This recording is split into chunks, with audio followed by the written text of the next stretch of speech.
Слободна ТВ во Европскиот парламент, гостин е пратеникот во Европскиот парламент и воедно председавач со делегацијата која е задолжена за односи со Македонија, а со мене европратеникот Андреас Шидер. Welcome, Mr. Шидер. Thank you for accepting the invitation. Yes, you understand some Serbian? Little. It's better English. Yeah, nowadays you're very, it looks like you're very popular in Belgrade and in Serbia. How you lived this popularity? Well, what are your feelings and how do you understand what was wrote about you in old tabloids and everywhere? I mean, you understood this as a message from the media, from the people, or directly from the president? Second, directly from the regime. And I also, when you look at the structure, is this classical disinformation campaigns, which there is also know-how probably from more Eastern in this. And it was, let's say, scientifically quite interesting to see how this mechanisms works.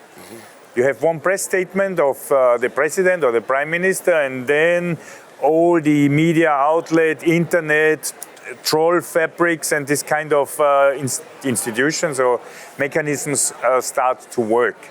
And I think this is a big danger for the democracy as such. You mentioned you were very much involved in the Western Balkans as a member of European Parliament. What did you understand so far? What Balkans is about? First of all, I think the whole region of the Balkan, and especially the people living there, deserve to be part of the European Union. It is Europe. It is part of our history, it is part of our geography, and it has to be also part of our common future. How to go there? With reforms, and then we see the differences. Of course, there are smaller and bigger problems in the area. There are countries which have a constitution which make things more complicated. There are countries which have neighbors which make things more complicated. There is history which make things complicated. But at the end, we should not forget, we means the European Union, but also the prime ministers of the Western Balkan, the politicians. It's about the future of the people, and they deserve to have a better future with functioning state, less bureaucracy, no corruption, good functioning social system, good jobs, and for the younger generation also education. Some say, and there are more who are saying the same, that we are the perspective of the European integration is very blurry, and we are losing this perspective and the leverage of the European Union. It is true. You know, I started my political work as president of the European Young Socialists. As you can see, is some years ago already, and it was in the 90s, late 90s, and we were full of this aspiration and dreams of having a united Europe. And I met a lot of people also from former Yugoslavia succession states, young politicians, full of dreams, full of hopes. And we were sure that in our generation we will get these things done. One of those, for example, was Radmila Shekarinska and other ones. And now sitting here in the European Parliament, I decided I have to contribute to get these things done. Because I have the feeling in the last 10 years, the European Union did not do enough for the enlargement. And I tried these last 5 years to help also to restart the engine. What's the results out of I would say, effort? Like always in politics, good and bad. I would say we managed that we brought some countries closer. We managed, for example, Albania and North Macedonia, that the negotiation will start. I did not expect the problems which we had to overcome, like dispute with neighboring country Bulgaria, with the demands of French president. But I think it is worth, because it's important. Because I saw that inside North Macedonia and also inside Albania, reforms were very strong, very dynamic. And the European Union has also to honor these reforms. Because we always say, make reforms. And then when the reforms are done, we have also to say, okay, now, next step, come closer to the European Union. What could you say about the case of North Macedonia? North Macedonia signed the Prespa agreement, and then there was fully supported by all European countries, to be honored about this and to start the negotiation. And suddenly, out of nowhere, new condition to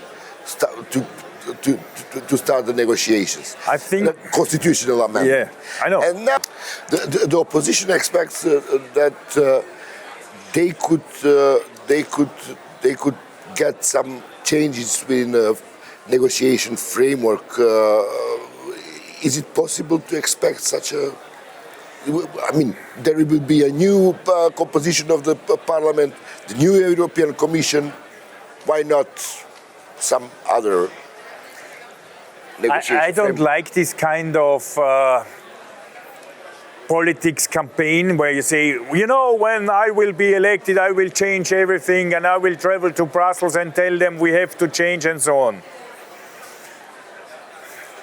Honestly, Brussels reacts in the best way when they see the country is united.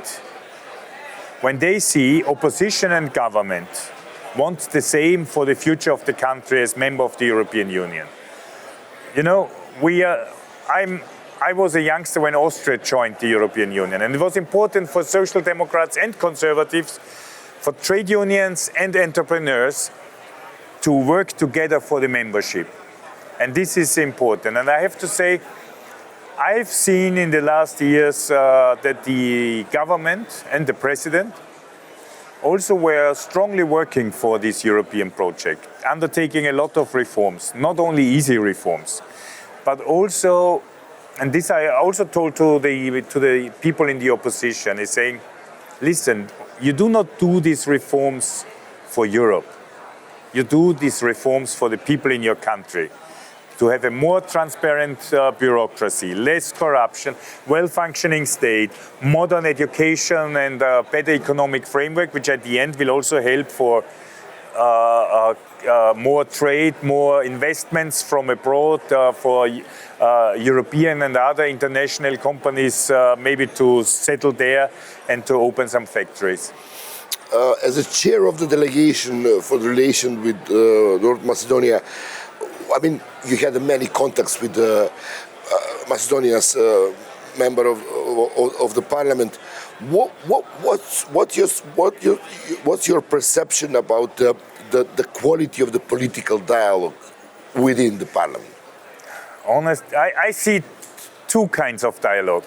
I see the one in the meetings, and I spend a lot of meetings also in the Chamonix dialogue, and where there is very often a lot of political show. It's about little issues, saying, I am against, I am in favor. And then I see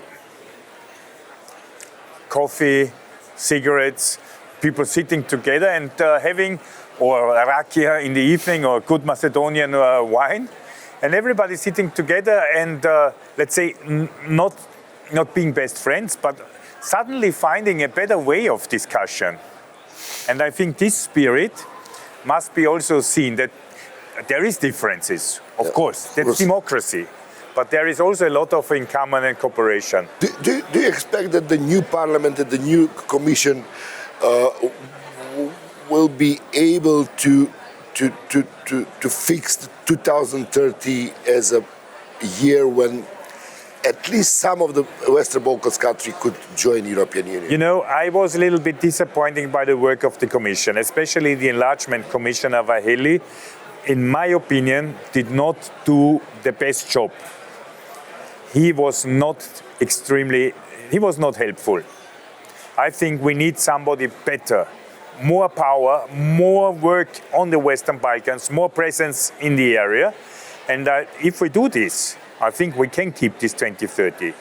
If the parliaments in the region do their homework, and if we continue our work, we can reach it 2030. And as I said at the beginning, it's already quite late. I would have expected it much, much earlier. And also I think the people would have deserved it much, much earlier. Mr. Шидер, thank you very much. Thank you. Тоа беше Андреа Шидер, председателот на делегацијата на Европскиот парламент за односи со Македонија во серијалот на Слободна ТВ со пратениците од Европскиот парламент. Ви благодарам за вниманието.